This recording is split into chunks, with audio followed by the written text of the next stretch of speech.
This is a story of the 19th century version of Rapunzel. There was once a man who lived all alone with his wife in a little house, the back windows of which looked upon a magnificent garden. But around this garden was a high wall, and no one ever ventured into it, because it belonged to an old witch who had great magic powers, so that everyone was afraid of her. One day the wife was standing at her window, looking down at this garden, when it chanced that she saw a bed of rampion, Rapunzel, which looked so green and fresh that she immediately had a great longing to eat some of them. Day by day, the longing grew, but as, of course, she could not have the rampion, she became pale and worn with thinking of them. Her husband was sorry to see her look like this and asked, "My dear wife, what's the matter?" If I can't get some of the rampion which is in the garden behind our house to eat, I shall die." She told him how much she wished for some of the rampion growing in the next garden. And as he loved her very dearly, he made up his mind that, no matter what it cost him, she should have her wish. So in the evening, when it was dusk, he slipped over the wall into the witch's garden, grasped a handful of rampion, and brought them to his wife. She made a salad of them and ate them with relish. But they were so good that the next day she longed for more, and her husband felt that he would have no rest until she had her desire. So he waited until the evening came, and then once more slipped down over the garden wall. But oh, how frightened he was when he found himself face to face with the old witch. "How dare you come into my garden like a thief and steal my rampion? You shall suffer for it." "Forgive me, for I have only erred from necessity.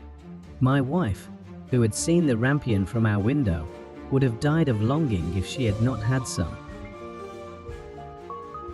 Then the enchantress allowed her anger to be softened and said to him,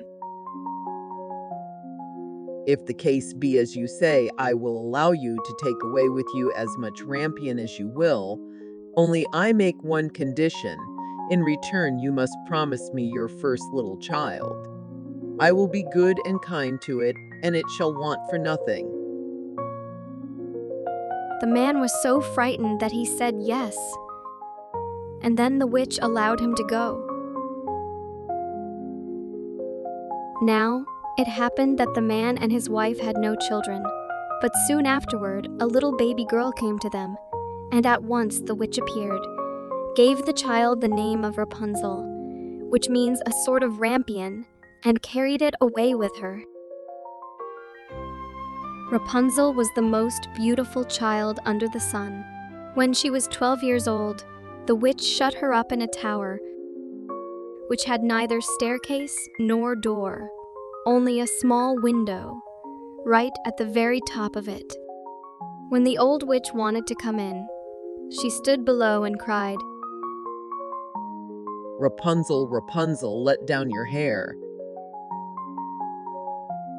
Rapunzel had magnificent long hair, as fine as spun gold, and when she heard the witch's voice, she unbound her long plaits, wound them round the hasp of the window, and then let fall 20 ells of hair, and up this hair the old witch climbed. After a year or two, it chanced that the king's son was riding through the wood and came to the tower. There he heard such beautiful singing that he was forced to stand and listen.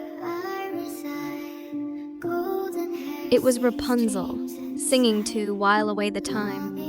The king's son at once wished to go to her, and sought in vain for either a door or a staircase. He rode slowly homeward, but the song had touched his heart, so that he could not help but return, day by day, to listen to the music. One day, as he stood behind a tree, he saw the witch arrive and heard her call. Rapunzel, Rapunzel, let down your hair. And Rapunzel let down her locks of hair, up which the witch climbed. Ah, if that is the ladder one has to climb, I will try my luck. The next day, when it began to get dark, he went to the tower and cried, Rapunzel, Rapunzel, let down your hair. At once the hair came tumbling down, and the king's son mounted. Oh, who are you? Please don't be afraid, Rapunzel. I won't hurt you. Your sweet singing touched my heart deeply, and I couldn't rest until I found the singer. Rapunzel was initially very afraid because she had never seen a man before. However, the prince was very kind, so Rapunzel no longer felt afraid, and when he asked her, Rapunzel, would you be willing to marry me? Yes. He is young and handsome, and he will love me better than old Dame Gothel. Although I would willingly go with you, I do not know how I am to get down. Whenever you come to see me, you must bring a skein of silk with you, and I will weave it into a ladder. Then, when it is ready, I can climb down it, and you can carry me away upon your horse.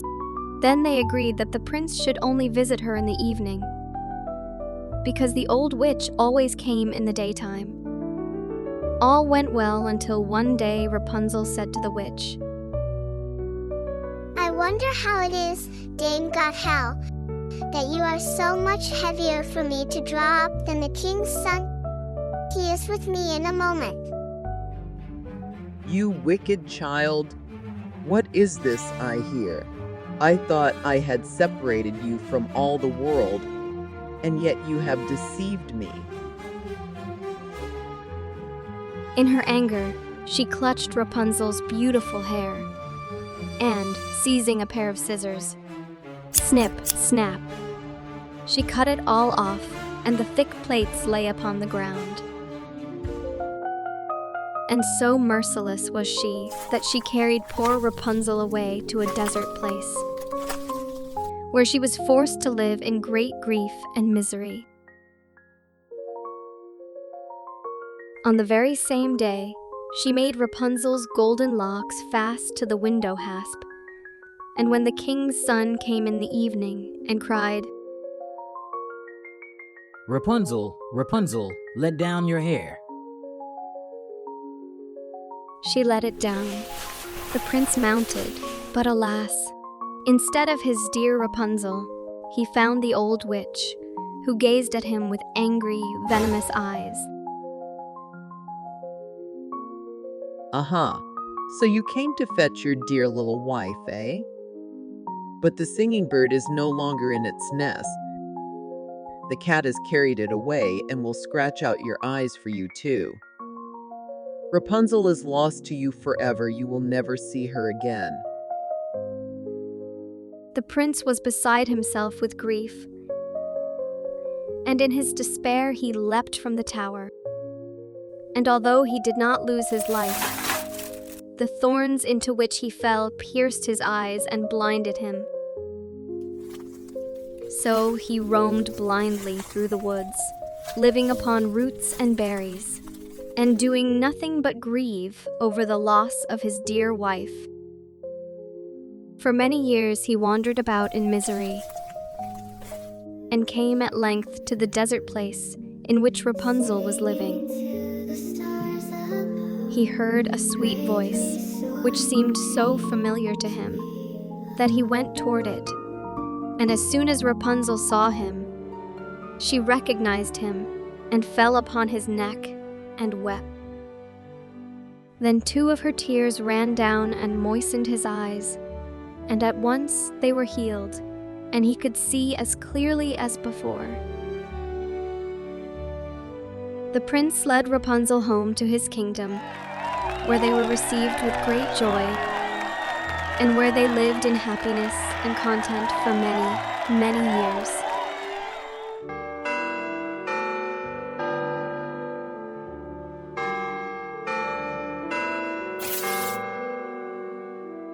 Don't forget to like and subscribe for more updates. See you soon.